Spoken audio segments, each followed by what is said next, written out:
Hello everyone, welcome to my channel Anita guide. आज हम इस वीडियो में बैलेंस शीट क्या होती है, क्यों हम इसे तैयार करते हैं और कैसे इसे तैयार किया जाता है वो सारा डिस्कस करेंगे। पिछली वीडियोस में हमने अब तक देखा है फाइनल अकाउंट में profit and loss account and trading account, और उसका मैंने फॉर्मेट भी आपको बताया था और कैसे सवाल सॉल्व करते हैं इमेजिनरी फिगर से वो भी बताया था। Balance sheet is a financial report और financial statement which shows the financial health of a company. It comprises assets, liabilities and equity. It has two sides, right hand side and left side. जो left side है आपकी वो इस तरफ आ जाएगी आपकी, और left side में हम लेते हैं सारी capital plus liability, और you can say owner's equity in case of sole proprietorship while shareholders equity in case of company. तो यहाँ पर शेयर होल्डर्स की इक्विटी शो करते हैं हम, या ओनर्स इक्विटी शो करते हैं, और यहाँ पर सारी long term and short term liabilities आती हैं। लाइबिलिटीज जो हमारा दायित्व है, जो हमारा ऑब्लिगेशन है, जो हमारी जिम्मेवारियां हैं। और राइट हैंड साइड में हम fix asset and current assets ये शो करते हैं। फिक्स एसेट्स हमारी सॉल्वेंसी पोजीशन को बताते हैं, जबकि करंट एसेट जो है हमारी क्या लिक्विडिटी पोजीशन है, कितना पैसा अवेलेबल है आपके पास, वर्किंग कैपिटल, वो आपको current assets and current liabilities मिलकर बताते हैं। As current assets minus current liability is equal to working capital. तो बैलेंस शीट जो है it shows whether your working capital is enough. क्या आपको रूटीन में जो खर्चे चल रहे हैं, जो ऑपरेशंस चल रहे हैं रूटीन में, क्या आपके पास इनफ मनी है उसका। Working capital is that money which is required to pay for current assets. भी करंट एसेट्स के पास या रोजमर्रा का जो आपका खर्चा है, क्या वो आपका पूरा हो रहा है, that shows in balance sheet with the help of current assets. और इसके अलावा आप बैलेंस शीट आपको हेल्प करती है to know the business net worth. Business net worth is defined the value of an entity. जब आप टोटल लाइबिलिटीज में से टोटल एसेट्स को माइनस कर देते हैं तो आपकी नेटवर्थ आ जाता है, और वो बैलेंस आपको बताता है कि आपकी कितनी नेटवर्थ है, क्या अमाउंट है जो इन्वेस्टर ने ओन किया है कंपनी में।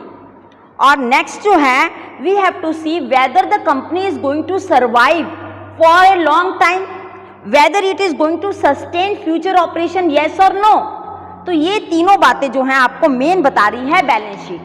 Balance sheet is useful for various stake holder. सबसे पहले मैनेजमेंट के लिए, management of the company is always interested to know that what is their company's डेब्ट फंडिंग स्टेटस। क्या उनकी लिक्विडिटी सिचुएशन है, क्या उनके जो डेटर्स हैं, ट्रेड रिसीवेबल्स की कितनी बड़ी लिस्ट है, कब क्या आपके ट्रेड रिसीवेबल जो है वो आपको मिल रहे हैं कि नहीं मिल रहे, क्या आपके वो पेमेंट हो रही है कि नहीं हो रही रिसीव। और इसके अलावा कैश फ्लो अवेलेबिलिटी, और कितना इन्वेस्टमेंट आपने अदर एसेट्स में किया है, कितनी फंड अवेलेबिलिटी है आपको फ्यूचर एक्सपेंशन की, फ्यूचर सर्वाइवल की।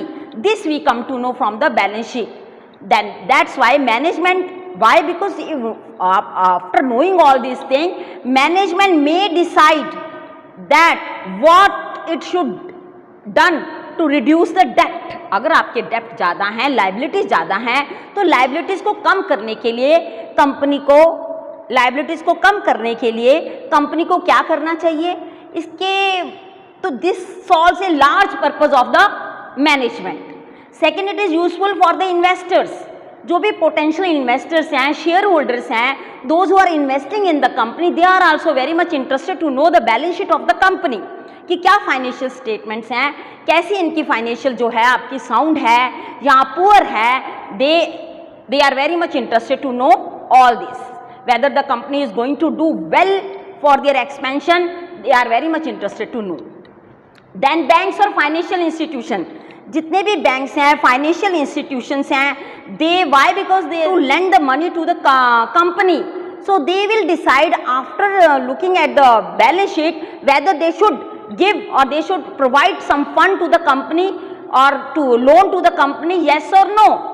This will also depend upon the balance sheet.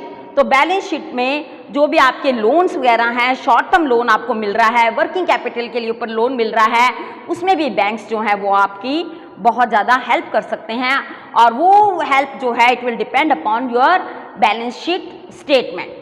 Why? Because it is going to show existing debt, existing current asset, existing current liabilities. फिर next है कस्टमर एंड पोटेंशियल कस्टमर। यहाँ पर मैं आपको एक example दूंगी। तो balance sheet of an automotive parts manufacturing company which is a part supplier to a car manufacturer is very critical. Why? Because car manufacturer would like to establish a relationship with that company only which is financially strong and stable. Car manufacturer would not like to face the risk of its suppliers stopping the operation and thereby supply of parts to the car manufacturer which ultimately will affect the operation of the car manufacturer. तो ये एक example था how the balance sheet is very useful for the customer. फिर जो supplier जो हैं, जो creditors जो हैं, जो कंपनी को सप्लाई कर रहे हैं रॉ मटेरियल या किसी भी प्रकार का प्रोडक्ट सप्लाई कर रहे हैं, वो सप्लायर भी इंटरेस्टेड है to know the balance sheet of the company. Otherwise poor balance sheet will not encourage suppliers to supply any kind of material. फिर गवर्नमेंट एजेंसीज, बैंकिंग जो रेगुलेटर्स हैं, स्टॉक मार्केट रेगुलेटर्स हैं, these agency also keep an eye on the balance sheet to avoid any kind of misleading to the public or any kind of scam. तो इस प्रकार से आपने देखा कि किस प्रकार से बैलेंस शीट एक ऐसी स्टेटमेंट है which serves the purposes of many stake holder, भी बहुत सारे स्टेक होल्डर के पर्पस को वो सॉल्व कर रही है आपकी बैलेंस शीट। तो अब हम देखेंगे कि how to prepare balance sheet. सबसे पहले हम देखेंगे फॉर्मेट। बैलेंस शीट जो भी कंपनी है वो कंपनी यहाँ लिखेंगे हम एज ऑन, जबकि प्रॉफिट एंड लॉस अकाउंट और ट्रेडिंग अकाउंट में हम हमेशा फॉर द ईयर एंडिंग लिखते हैं, लेकिन बैलेंस शीट में हम क्या लिखते हैं as on and then we have to write the date. हमेशा क्लोजिंग डेट आती है, फॉर एग्जाम्पल 31 मार्च 1920, राइट, और यहाँ आप देख सकते हैं 2030। अब हम देखेंगे लायबिलिटी साइड। तो लायबिलिटीज में आपने सबसे पहले, वैसे तो कैपिटल प्लस लायबिलिटीज होना चाहिए। This balance sheet should always be tally because it is based on the dual concept, double entry concept में है ये बैलेंस शीट आपकी, और ये हमेशा टैली होनी चाहिए दोनों साइड्स, क्योंकि अकाउंटिंग इक्वेशन भी आपने पहले देखी थी। अकाउंटिंग इक्वेशन भी कहती है assets are always equal to capital plus liabilities. अब कुछ कंसेप्ट में लायबिलिटीज के अंदर ही आप कैपिटल ले लेते हो, otherwise capital plus liabilities you are going to take over on this side. तो लेफ्ट हैंड साइड क्या क्या शो कर रही है आपको, कैपिटल, जिसमें हम जो भी प्रॉफिट आया होगा प्रॉफिट एंड लॉस अकाउंट में नेट प्रॉफिट वो ऐड करते हैं। उसके बाद जितना भी इंटरेस्ट ऑन कैपिटल होता है वो हम इसमें ऐड करते हैं। और उसके बाद है drawings, the money which is withdrawn for personal use of the owner और by the owner, that money is known as drawings. और ड्रॉइंग्स को हम हमेशा यहाँ पर लेस करते हैं, चाहे वो कैश का हो चाहे वो गुड्स का हो। उसके बाद है फिक्स लायबिलिटीज। फिक्स लायबिलिटीज में आपने कोई लॉन्ग टर्म लोन्स उठाए हैं बैंक से या किसी फाइनेंशियल कॉर्पोरेशन से, एजेंसी से, that we have to write over here. और उसके बाद आपका आ जाता है रिजर्व्स, ऐसा पैसा जो आपने साइड में रखा है प्रॉफिट में से कुछ portion, that is known as reserve. तो रिजर्व को हमने यहाँ लिखना है। इसके बाद आ जाती हैं आपकी करंट लायबिलिटीज। फिक्स लायबिलिटीज और करंट लायबिलिटीज में ये फर्क है कि फिक्स लायबिलिटीज आपका लॉन्ग टर्म पर्पस हल करती हैं, it shows the solvency of the company, while current liabilities they are only for the short term and they serve the purpose of short term uses and it also shows the liquidity of the company. Current liabilities में आपके sundry creditors आ जाते हैं जिसने आपको material supply किया है या सामान आपको दिया है आगे सेल करने के लिए। बिल्स पेएबल, ऐसे बिल्स जो आपने पे करने, जो आपके ऑब्लिगेशन है, जो दायित्व है आपके ऊपर, ये सारा दायित्व है आपका और ये आपके रिसोर्सेज हैं, प्रॉपर्टीज हैं, एसेट्स हैं। बैंक ओवरड्राफ्ट, आपने बैंक से शॉर्ट टर्म फैसिलिटी ली है, उसे हम कह सकते हैं bank overdraft. When you withdraw money more than your balance. This is the short term facility.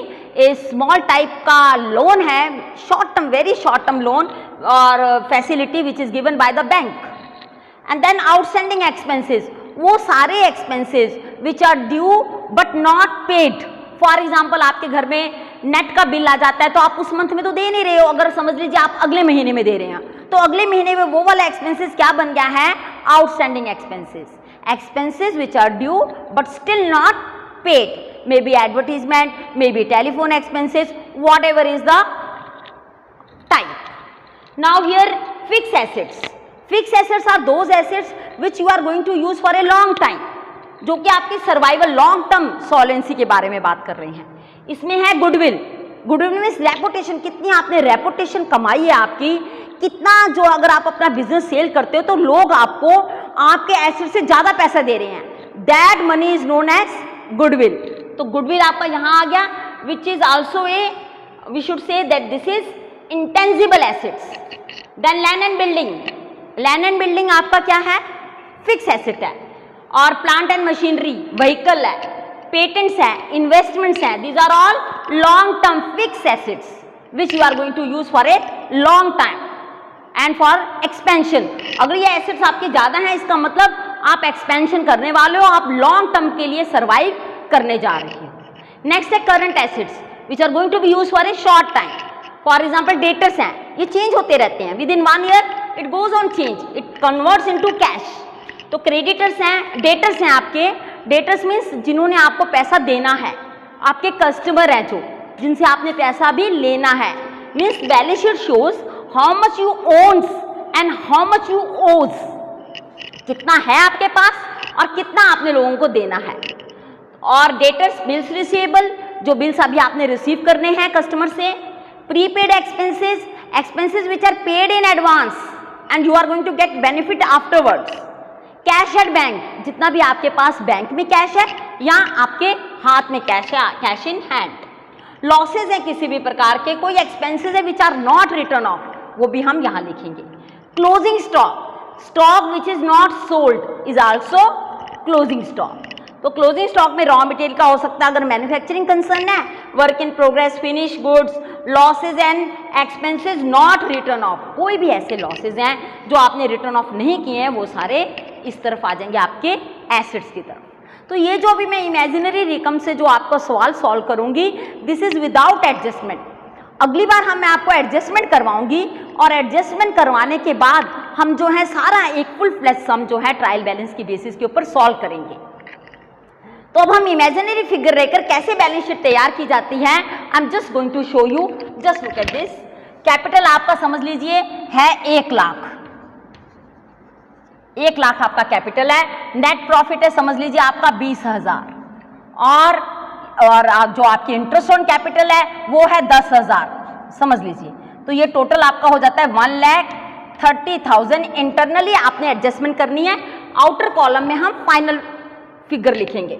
और आपका ड्राइंग से समझ लीजिए 10,000, तो 10,000 हम लेस करेंगे, आपका बाहर आ जाएगा 1,20,000. कैसे किया, 1 लाख आपका कैपिटल था, उसमें हमने ऐड किया profit 20,000 which is carry forward from the profit and loss account. And then interest on capital आपको दिया हुआ 10,000. ये दोनों फिगर हमने ऐड किए, 1 लाख में आपका आ गया 1,30,000. 1,30,000 में से ड्राइंग लेस किया 10,000 समझ लीजिए दिया हुआ है ट्रायल बैलेंस में, तो आपका बाहर कॉलम में आ गया 1,20,000. अब हम करेंगे फिक्स लायबिलिटी. समझ लीजिए आपने लोन लिया है 50,000 का और आगे जो है रिजर्व आपको दिया हुआ है 10,000. इसके बाद जितनी भी लायबिलिटीज आपको दी है, समझ लीजिए सिंडिकेटर्स आपको दिए हैं 10,000, यहाँ पर बिल्स पेबल दिए हैं आपको 5,000 और यहाँ पर बैंक ओवरड्राफ्ट दिया है समझ लीजिए 2,000 और आपको आउटस्टैंडिंग एक्सपेंसेस दिए 1,000. तो इसका सबका टोटल आप बाहर लिख दीजिए, 10, 5, 15, 2, 17 और 1, 18. यहाँ पर आपका आ जाएगा 18,000. अब हम इसका टोटल कर लेंगे. पहले हम यहाँ पर एसेट्स लिखते हैं, फिर दोनों का टोटल एक जैसा करेंगे क्योंकि एक जैसा आना जरूरी है. तो हम एक बार इसका टोटल कर ही लेते हैं. यहाँ पर आ जाएगा 1,000, 8 + 80 आ जाएगा यहाँ पर, फिर 1 + 1 2, 2 + 5 7, 7 + 2 9. तो ये आ गया आपका 1,98,000। फिर से देख लीजिए 60 है, 60 प्लस 78, 78 को 1,20,000 में ऐड करेंगे, आपका आ गया 1,98,000। अब मैं इस प्रकार से ही यहाँ करूँगी ताकि ये इसकी ही इक्वल आए। It should always be equal, equal होना चाहिए, दोनों का इक्वल होना बहुत ज़रूरी है क्योंकि it is based on accounting equation.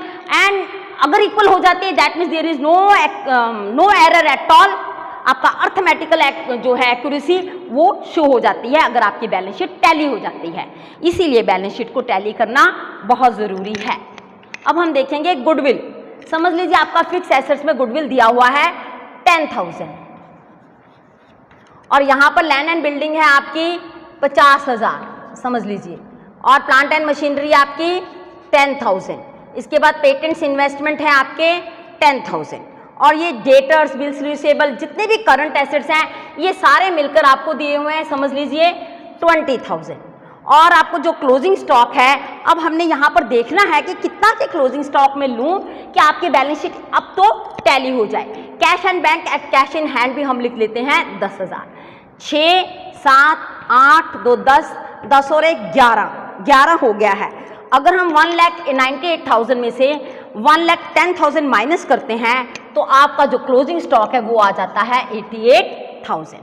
तो अब हम इसका टोटल कर लेंगे 6, 7, 8, 8 प्लस 2 10, 10 प्लस 1 11, 11 प्लस 88,000 तो आपका आ जाता है 1,98,000।